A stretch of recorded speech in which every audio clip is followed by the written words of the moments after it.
Yung maraming anak, inapo o pagsubok? Pagsubok. Ayan. Okay. So, tuloy na natin. Sa Deuteronomy chapter 8, 2-3. Sino? Alalahanin niyo kung paano niya kayo pinatubayan sa inang sa loob ng 40 taon upang matuto kayong magpakumbaba. Sinubok niya kayo kung susundin ninyo siya. Yun. So, ano sabi na? Sinubok. Okay. So, subukin niyo. Sinubok sila. Ginuto muna sila sa ilang bago sila dalhin sa lupang pangako. So, nauuna talaga yung test. Bago yung blessings na inaasam natin. Tama hindi? Tama. Ito, ano sabi? Sa pamamagitan nito, masusubok ko kung ang Israel. Kung ang Israel ay susunod sa aming mga utos, tulad ng kanilang mga iyon. So, meron siyang panubo at meron siyang kakasangkapanin. Sila ay nilasangkapan ni Yahweh upang subukin kung susunod sa kanya o hindi ang mga Israelita. Tuloy, kinasangkapan. Nilasangkapan. Tapos na. Okay, nakita niyo? Ulitin mo. Sila ay pinasangkapan ni Yahweh upang subukin kung susunod sa kanya o hindi. So, si Lord, meron siyang kinakasangkapan.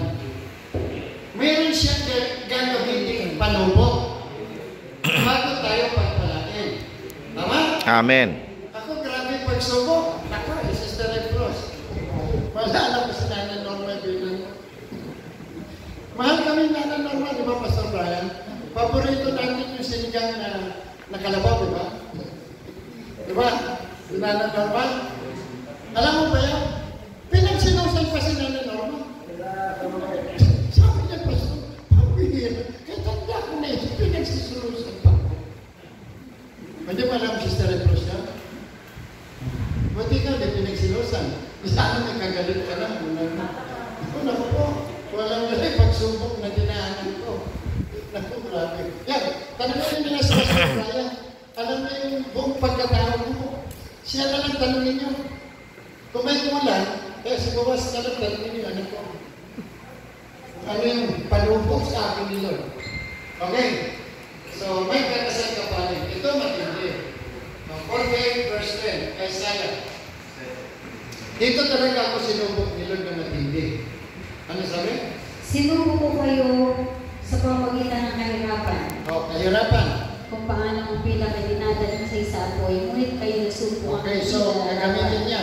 Yung sa ibang salin, malalim, sa horno ng kapagsubukan. Yung malalim na dito mo na. Yan.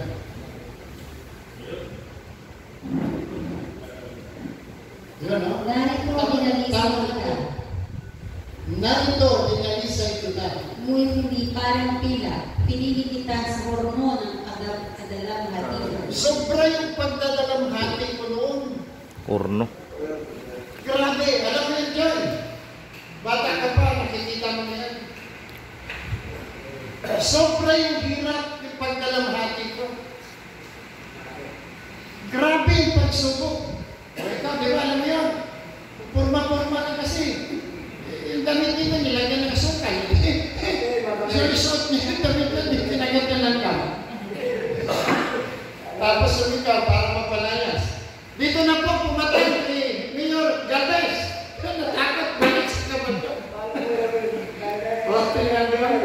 May binigay ko manok sa akin, di ba? Okay, maganda. O, kinabukasan na naman nila.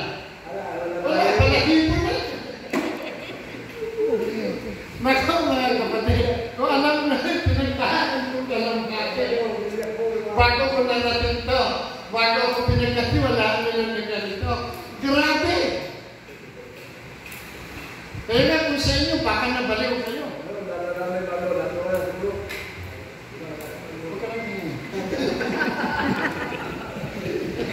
Tapang-tapang ko, takbo ka. Narito nila pumatay ka niyo ng bes. Okay. Pero takbo sila. Buti na lang, Brother Jess, walang ka pa sa akin. Kung nagkataon, baka nakasakal ko ng asawa ng pastor.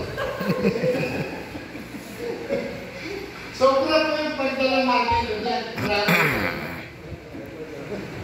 So ngayon ang mga nakasama ko, alam niyo, yung sobrang dalamhati pinagdaanan ko.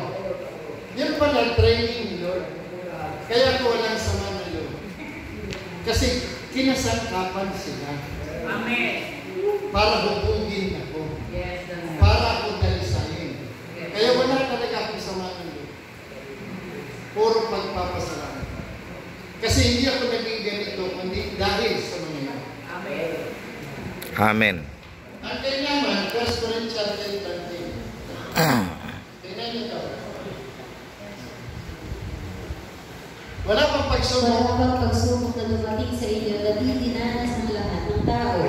Tapat ang Diyos at hindi niya ipahintulot na kayo'y subukin ng higit sa inyong makakaya. Sa halip, pagdating ng pagsubok, bibigyan niya kayo ng lakas upang mapagtagumpayan niyo. O, di ba? Sa isang verse, 3 beses binanggit pagsubok.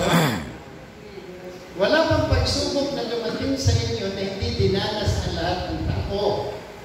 Tapat ang Diyos at hindi niya kayo susubukin na higit sa inyong makakaya. Pagdating ng pagsubok, bibigyan niya kayo ng lakas para mapagtagumpayan niyo. Amen. Ibig sabihin, Kristiyano, makinig. Pag dumating yung mga test na yan, may tiwala ang Diyos sa iyo kayo. Kasi hindi niya yan ibibigay